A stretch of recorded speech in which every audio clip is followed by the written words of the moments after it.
Hi, welcome to the channel. You're joining me back on my local hill in Wales with yet another new tent. But obviously it's not new. I've been back on Facebook Marketplace. I have found a used Vango F10 Ultralight Helium 2 I picked up for just £35. So in this video we're going to have a good look around it, see if it was worth the £35 or not. It is slightly more used than the tents I would normally buy, but given the price, the weight of this little two-person tent, the quality of the design and the initial materials and stuff, I couldn't resist picking it up. Despite the fact that when I picked it for the first time, it is showing a few signs of age and use, but I still think overall, yeah, definitely pleased I bought it. Now this tent is a really nice bit of kit. You can see that from the quality and the feel of the bag. It is a side opening bag with two tension straps and the nice F10 branding on the front. Now this has got the poles in with it as well. If you were to take the poles out and pack them separately, you could pack this down a lot more. You can see there's loads more room for that to be squished right down. So if I was going to use this tent in the field, I would definitely pack it into a separate dry bag and take the poles separately, because then you are getting it down to a really nice small pack size. The weight is just over 1.4 kilos. I will weigh it when I get home and I'll put that on screen as well so you see what the actual weight is. That includes all the pegs that you need for pitching the tent, including the guy points as well, and obviously all of the poles. Now I really like the full opening side bags that Vango make. It makes pitting the tent away so much easier. You haven't got to stress at all. You just know it's going to fit in a piece of cake. Now the tent comes with 3 really high quality union poles, and they're all labelled as well, the F10 Helium Ultralight 2. So there's a main pole, and then there are these 2 end poles.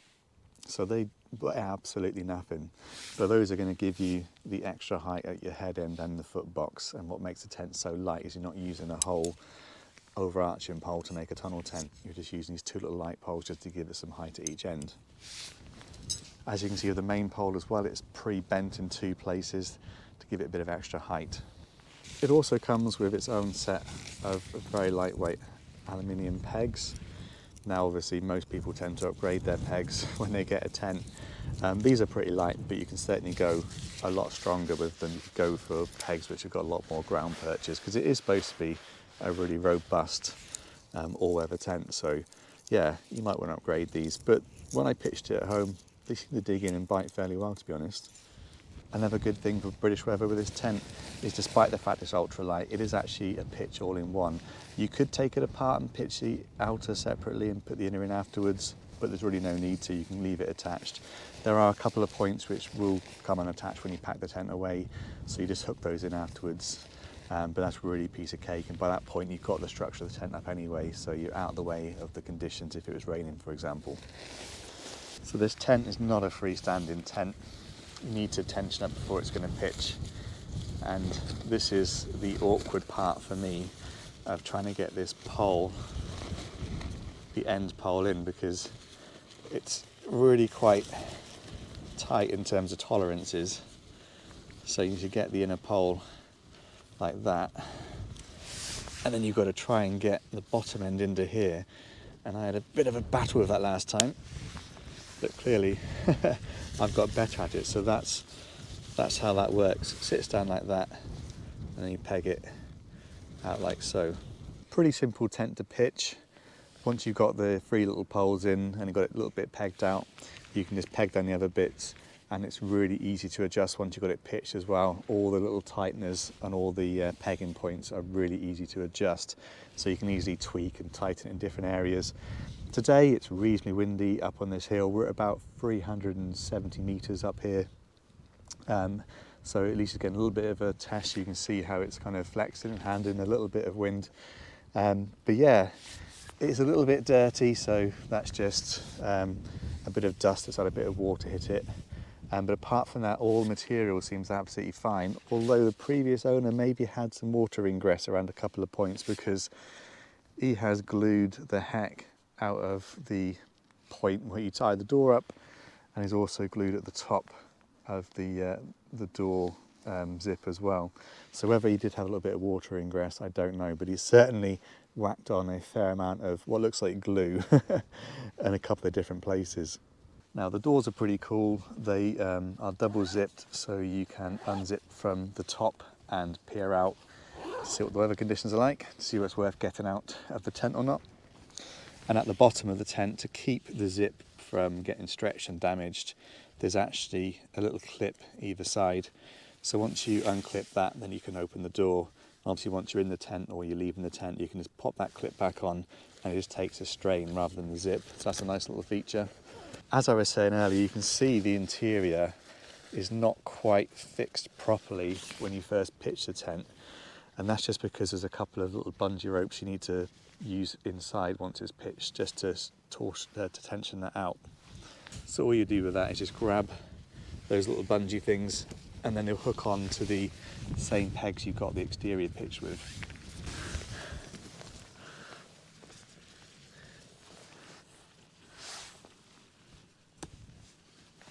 Once you've hooked out the four corners of the inner, your tent is completely pitched. But as you can see, once you've got the initial outside out, you can chuck all your gear straight inside and fiddle about with the rest of the tent whilst your gear is dry if it was raining. So the end poles give you extra height and they give you ventilation, and you can see the way I've got the tent pitched now, it's sagging quite a lot in the wind. So I'm not quite sure what the ideal way would be to pitch this tent into the wind, but you know, this is just I've tried to pitch it for the light for the camera rather than the wind, so it is going to look a little bit untidy. In terms of the interior door, it is double zipped and the zip feels really nice, and it zips all the way out of the way like that, so you've got easy access to the tent. In terms of interior space, at the top you can pretty much sit up okay. So in the middle of the tent where you've got the pole, you're just about able to sit up and get changed. Width wise, yeah, I mean, you could sleep two people in the tent, but it's not going to be particularly spacious and you're going to need pretty narrow sleep mats to achieve that. So I will pop the dimensions up on screen and you can work out for yourself whether it would be practical or not. But for me, for the weight of 1.4 kilos odd, most people solo camp in two-person tents anyway, to be honest, because you get the extra space, you've got room for your bag. If you were doing a long hike and you got soaking wet in the rain, this is the kind of tent where you can get in, you can keep your stuff to one side, you can get out your wet clothes, you can get changed quite comfortably, and then you've got plenty of space to have a relaxing evening. So yeah, it's lighter than a lot of one-man tents, but the space is significantly bigger. The dual doors give you a lot more flexibility to get out of the way of the wind, to cook on different sides. So yeah, it is a really nice bit of kit, especially for 35 quid. In terms of interior space, you can see those end poles give the tent a lot of extra height. I have got size 11 shoes, got massive feet, and you can see that even with my legs crossed like that, they're not in danger of touching the top. So you're not going to get too much condensation on your foot boxes, sleeping bag or anything like that. But you can see that it's a pretty narrow space for two people. So yeah, you absolutely could share it if you're really close to somebody, but it's far better as a solo tent. And you can see the interior vents at the bottom as well. So the interior doors are single skin and they've got a permanent vented top. And the material is just really, really lightweight and thin. But it does seem pretty nice for a all-in-one pitch. The tension of the interior is pretty good. You can see that in getting buffeted in the wind now. And the only thing I can't see in here is space to hang a lamp.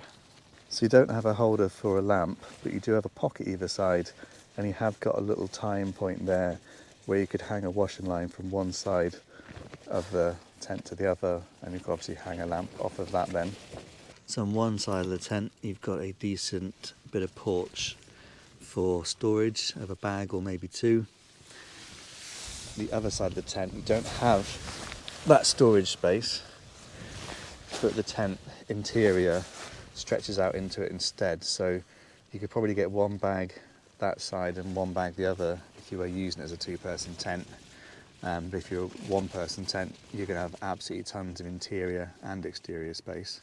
And with the offset porch and interior space. You've got offset doors as well, so the door on this side you can see is much bigger, so it allows you to lie down or sit up and cook in that porch space quite comfortably. So if you had this in the lee side of the wind, you could cook quite happily in it. So I'm not sure if it's rated as a 4-season tent, but the exterior fly sheet does go really low to the ground, so I think you could use it in pretty cold weather and not have too much draft. But obviously you can't really seal up any of the vents, so you'd always have a little bit of cold air flowing through the tent. In terms of flappiness, happened to have a Vango Mirage 200 semi-geodesic tent pitched at the same time, because if I can, I try and shoot a couple of videos at the same time. So you can see the semi-geodesic one is not moving at all, whereas the other little Vango is is moving a little bit, but it is really quite breezy a bit today, probably 15-20 mile an hour gusts at times. In terms of condition, you can see he's slathered on quite a bit of glue in a couple of areas. That's both sides of the tent, and with the main pole sleeve, signs of perhaps some UV damage as well. But apart from that, the material of the tent, the guy lines, the pegging out points, the fly sheet, the inner, all seems in really good condition. So yeah, hopefully this will be a tent I can use for a while. Well, it's certainly not brand new like some of the tents I've found on Facebook for 30 quid or less, but for £35 for a tent of this quality, this lightweight, this space, this real nice bit of design, I think I've done well. Now, I have had this tent pitched for 3 or 4 days in the garden as well recently, because again, there's been no sun recently in Wales, there's been loads of rain. And despite all heavy rain and wind and stuff, it didn't let in any water at all. So I think it is a pretty solid and waterproof tent that I can use quite happily. And with that pack size in a dry bag and the tiny little poles as well, I think it's one you can take on long hikes if you wanted lots of space, because it weighs less than something like an OEX Fox 1, but you're getting loads more space, and especially a lot more height and livability. So let me know in the comments what you think. 35 quid, was that a good buy? Was that one of the best used tent bargains I've found so far? Certainly the last 2 tents I bought have been a lot more used than some of the tents I've had before, which I've had a lot of good tents which have been pretty much brand new or never used or only ever used once. So certainly a bit more use than I'm used to, but is a more expensive tent than I've ever picked up for 35 quid, I think. So all in all, I'm pretty happy with it.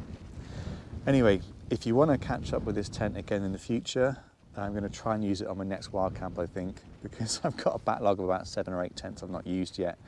But I'm going to put this one to the top of the list just because it's a little bit interesting, and I'm feeling quite lazy recently, and this is very light, so it's much more tempting to take this than some of my heavier tents. So if that's of interest to you, subscribe to the channel.